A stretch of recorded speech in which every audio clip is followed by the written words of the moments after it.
नवऱ्याची ढाल भाग 2. राघवने घेतलेल्या अत्यंत खंबीर, धाडसी आणि ऐतिहासिक निर्णयामुळे इनामदार हवेलीच्या जुन्या भिंतींनाही आता एका वेगळ्या आदराची आणि सुसंस्कृत शिस्तीची सवय झाली होती.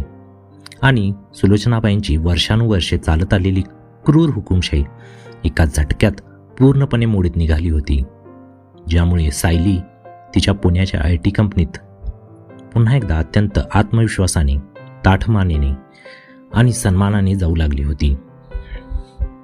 सायलीची कामाप्रती असलेली निष्ठा, तिची अफाट हुशारी आणि कठीण प्रसंगात निर्णय घेण्याची क्षमता पाहून तिच्या कंपनीच्या वरिष्ठ व्यवस्थापनाने तिला एका अत्यंत मोठ्या आणि महत्त्वाच्या आंतरराष्ट्रीय प्रोजेक्टची मुख्य सर्वेसर्वा म्हणजेच प्रोजेक्ट हेड बनवले होते, ज्यामुळे सायलीचे आयुष्य आता पूर्णपणे बदलले होते. आणि ती रोज सकाळी पहाटे 5 वाजता उठून घरची सगळी कामे, सासू सासऱ्यांच्या पथ्याचा स्वयंपाक आणि देवाचे एक देवकार्य आटपून अत्यंत उत्साहाने ऑफिसला निघायची. आणि सासूच्या चेहऱ्यावरील त्या थंड टोमण्यांकडे व रागीट नजरेकडे पूर्णपणे दुर्लक्ष करून आपल्या कामावर लक्ष केंद्रित करायची. राघवच्या मनात सायलीबद्दलचा आदर आता शतगुणित झाला होता. तो रोज रात्री ऑफिसमधून घरी परत येताना आवर्जून सायलीसाठी तिच्या आवडीचे मोगऱ्याचे ताजे सुवासिक गजरे आणत असे. आणि रात्रीच्या संथ अंधारात दोघेही हवेलीच्या विस्तीर्ण गच्चीवर थंड वाऱ्याच्या झुळकीत बसून आपल्या सुंदर भविष्याबद्दल, स्वतःच्या एका हक्काच्या घराबद्दल आणि नवीन स्वप्नांबद्दल तासनतास गप्पा मारत एकमेकांच्या कुशीत विसावायचे. पण दुसरीकडे सुलोचनाबाईंच्या मनातील तो अपमानाचा, पराभवाचा आणि रागाचा जळफळाट अजिबात शांत झाला नव्हता. त्यांचा अथांग आणि राजेशाही अहंकार रात्रीच्या एकांतात सायलीविरुद्ध सूड घेण्यासाठी सतत तळमळत होता. आणि त्या प्रत्येक क्षणाला, प्रत्येक दिवसाला सायलीचा तो स्वाभिमान कायमचा धुळीला मिळवून तिला या घरातून हाकलून देण्याची एक भयंकर, अचूक आणि क्रूर संधीची वाट पाहत होत्या. तोच एक दिवस राघवच्या बिझनेस साम्राज्यात अचानकपणे आणि अत्यंत तातडीने एक खूप मोठी आंतरराष्ट्रीय बिझनेस मीटिंग समोर आली, ज्यासाठी राघवला पुढील 7 दिवसांच्या एका अत्यंत महत्त्वाच्या करारासाठी विमानाने थेट लंडनला म्हणजेच परदेशी जाणे कायदेशीररित्या भाग पडले होते. आणि जाण्यापूर्वी राघवने रात्रीच्या वेळी सायलीला जवळ घेतले, तिच्या डोक्यावरून हात फिरवला आणि अत्यंत काळजीच्या स्वरात म्हणाला की, सायली, मी पुढील आठवडाभर या देशात नसणार आहे, पण तू स्वतःला अजिबात एकटं किंवा असहाय्य समजू नकोस. माझा इंटरनॅशनल नंबर 24 तास फक्त तुझ्यासाठी चालू असेल. आणि या हवेलीत काहीही छोटी किंवा मोठी अडचण आली तर मला कोणत्याही क्षणी लगेच संपर्क कर, मी तिथूनच सगळं सांभाळून घेईन. दुसऱ्या दिवशी सकाळी राघव आपली बॅग पॅक करून विमानतळाकडे निघाला. आणि त्याच्या गाडीचा आवाज जसा जसा हवेलीपासून दूर गेला तसा तसा इकडे सुलोचनाबाईंच्या चेहऱ्यावर एक अत्यंत भयानक, कपटी आणि क्रूर हसू उमटले. राघवच्या या अनुपस्थितीचा आणि परदेश दौऱ्याचा पूर्ण फायदा घेऊन सायलीचा काटा काढायचा आणि तिचे आयुष्य नरक करायचे असा क्रूर विचार त्यांच्या गर्विष्ठ मनात आधीच शिजला होता. त्यांनी कसलीही वेळ न घालवता सायलीच्याच ऑफिसमधील एका अत्यंत लाचखोर, कपटी आणि पैशांचा हावऱ्या असलेल्या सिनियर मॅनेजर सावंत याला गुप्तपणे एका अज्ञात जागी आणि नंतर इनामदार हवेलीच्या मागच्या खोलीत बोलावून घेतले. त्या लाचखोर मॅनेजर सावंतला सुलोचनाबाईंनी एका रात्रीत तब्बल 50 लाख रुपयांची रोख रकमेची खूप मोठी लाच दिली आणि त्याला सायलीला कंपनीच्या पैशांच्या एका अशा मोठ्या डिजिटल घोटाळ्यात कायमचे अडकवण्याचा विळखा तयार करायला सांगितला, जो कायदा आणि पोलिसांच्या नजरेत पूर्णपणे खरा वाटेल. मॅनेजर सावंतने सायलीच्या नकळत ती दुपारी जेवायला गेली असताना तिचा ऑफिसचा लॅपटॉप आणि तिचे लॉगिन ID चोरून वापरले आणि कंपनीचे तब्बल 2 कोटी रुपये एका अज्ञात बोगस खात्यात ट्रान्स्फर केले. इतकेच नाही तर सायलीच्या खोट्या डिजिटल स्वाक्षरीचा आणि तिच्या खोट्या ईमेल आयडीचा वापर करून कंपनीच्या मुख्य वरिष्ठ अधिकाऱ्यांना आणि बोर्ड ऑफ डायरेक्टर्सना काही अत्यंत संशयास्पद धमकीबाजा मेसेजेस पाठवले, जेणेकरून संशयाची सुई थेट सायलीवरच स्थिरावेल. सायली नेहमीप्रमाणे ऑफिसमध्ये तिच्या सहकाऱ्यांसोबत एका महत्त्वाच्या प्रोजेक्टचे प्रेझेंटेशन देत असताना तिथे अचानक सायबर क्राईमचे वरिष्ठ पोलीस अधिकारी आणि कंपनीचे टॉप मॅनेजमेंट सुरक्षा रक्षकांसह आत आले.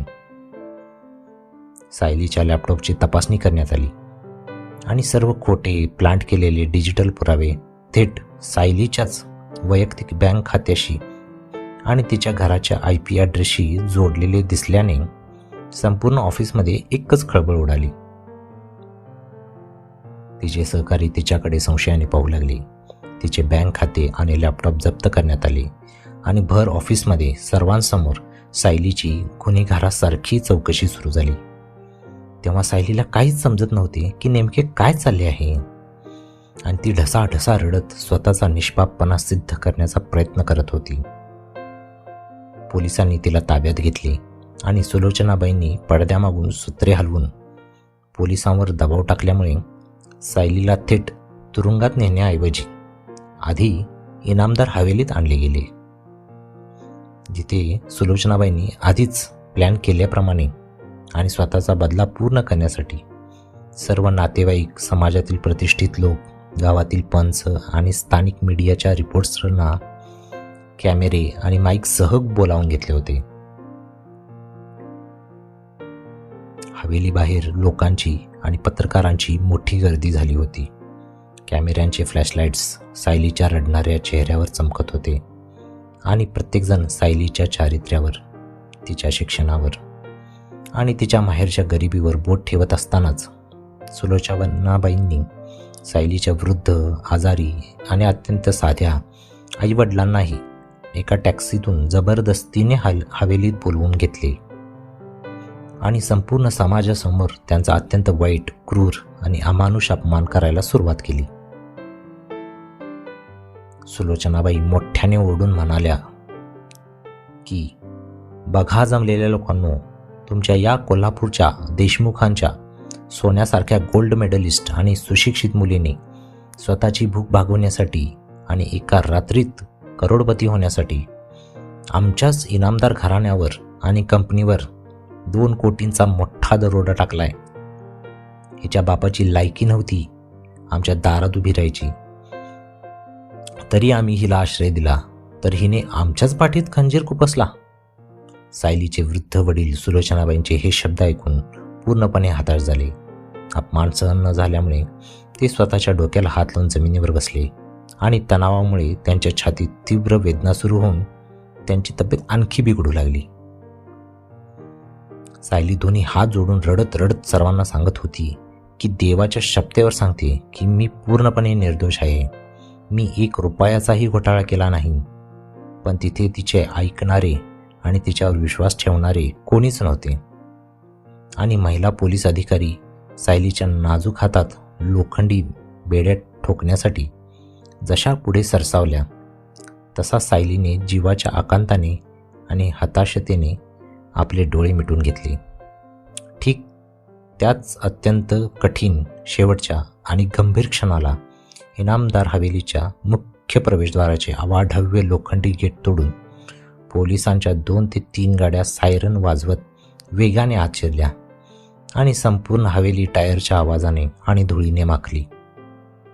मुख्य गाडीतून राघव अत्यंत शांत आणि गंभीर, संतापलेल्या चेहऱ्याने उतरला आणि त्याच्यासोबत राज्याचे मुख्य पोलीस कमिशनर आणि तो लाचखोर मॅनेजर सावंत हा पोलिसांच्या बेड्यांमध्ये पूर्णपणे थरथर कापत आणि रडत असलेला समोर आला.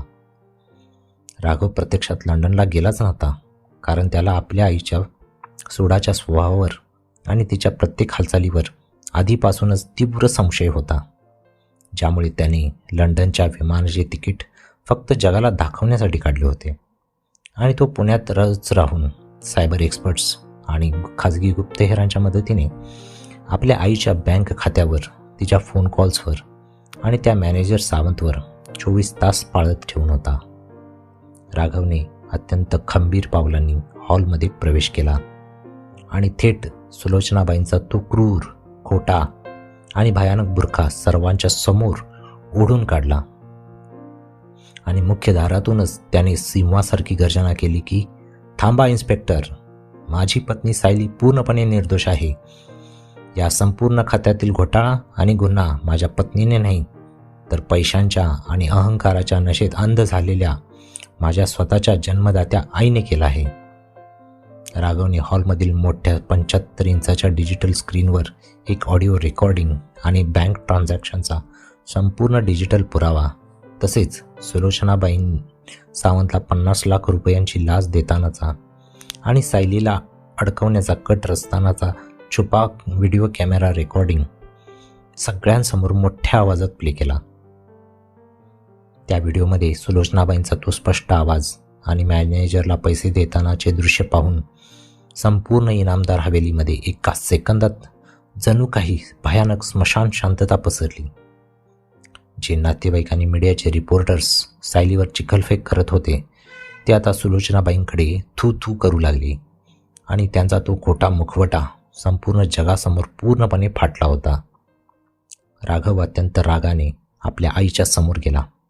त्याचे डोळे रक्तासारखे लाल झाले होते आणि तो कडक आवाजात म्हणाला की, आई, हा तुझा या घरातील आणि माझ्या आयुष्यातील शेवटचा गुन्हा होता. आज या क्षणापासून तू या हवेलीच्या कोणत्याही गोष्टीत किंवा कोणाच्या आयुष्यात हस्तक्षेप करणार नाहीस.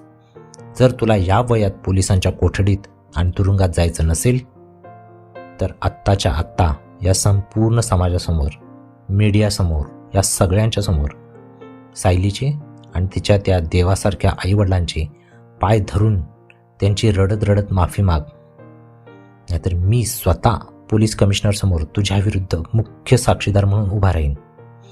कारण तू एका निष्पाप मुलीचे आणि तिच्या कुटुंबाचे आयुष्य संपवायला निघाली होतीस.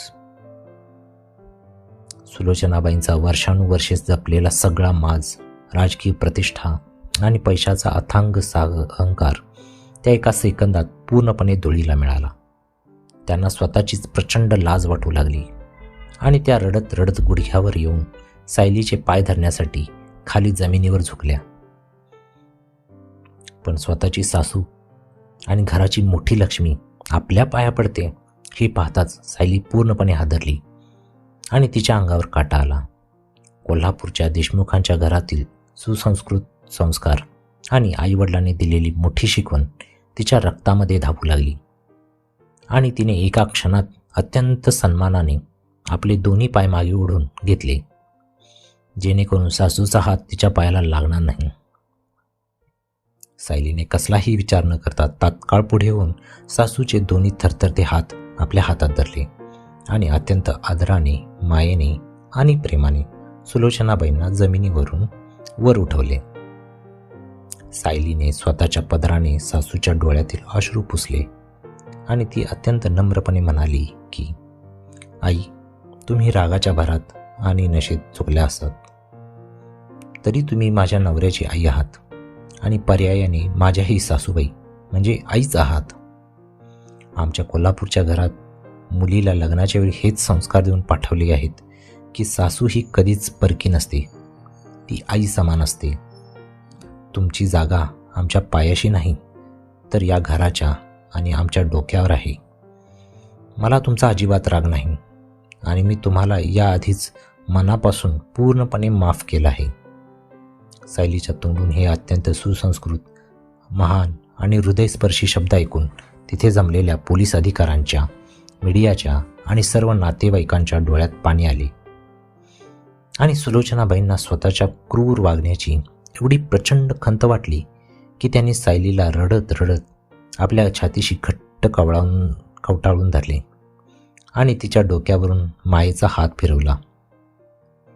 इनामदार हवेलीतून मीडिया, पोलीस आणि नातेवाईक शांतपणे निघून गेले. पण आज हवेलीत एक वेगळाच शांत, पवित्र आणि प्रेमाचा प्रकाश पसरला होता. कारण सुलोचनाबाईंचा तो कडक आणि गर्विष्ठ स्वभाव आता पूर्णपणे एका प्रेमळ, साध्या आणि समजूतदार आईमध्ये बदलून गेला होता आणि त्या स्वतः सायलीला रोज सकाळी आवडीचा नाश्ता बनवून द्यायला लागल्या. तिच्या ऑफिसच्या डब्याची काळजी घ्यायला लागल्या आणि माझी लेक आज खूप मोठ्या मीटिंगला निघाली आहे म्हणून कौतुकाने दारापर्यंत सोडायला जायला लागल्या. तसेच सायलीच्या आईवडिलांचाही आता हवेलीत एका देवासारखा मोठा आदर केला जाऊ लागला होता आणि दोन्ही कुटुंबे आता एकमेकांच्या सुखात आणि आनंदात कायमची सामील झाली होती. रात्रीच्या वेळी राघवने सायलीला आपल्या मिठीत घेतली. तिच्या केसात तो मोगऱ्याचा ताजा गजरा माळला आणि अत्यंत शांतपणे तिच्या डोळ्यात पाहत म्हणाला की मी तुला आधीच सांगितलं होतं सायली की प्रत्येक गोष्टीची एक योग्य वेळ असते आणि जगातील कोणतीही ताकद तुझ्या स्वाभिमानाला ठेच पोचवू शकत नाही. मी जोपर्यंत या जगात जिवंत आहे आणि तुझ्यासोबत उभा आहे तोपर्यंत तुझी ही नवऱ्याची ढाल कधीच कोणाला तोडता येणार नाही. सायलीने नवऱ्याच्या छातीवर डोके ठेवले. ती मंदपणे हसली आणि इनामदार हवेलीत नात्यांचा, विश्वासाचा आणि निस्वार्थ प्रेमाचा एक नवा दिवा कायमचा तेवत आणि प्रकाशित राहिला. प्रेक्षक हो, तुम्हाला ही कथा आवडली असल्यास प्लीज चॅनलला सबस्क्राईब करा आणि या व्हिडिओला लाईकसुद्धा करा.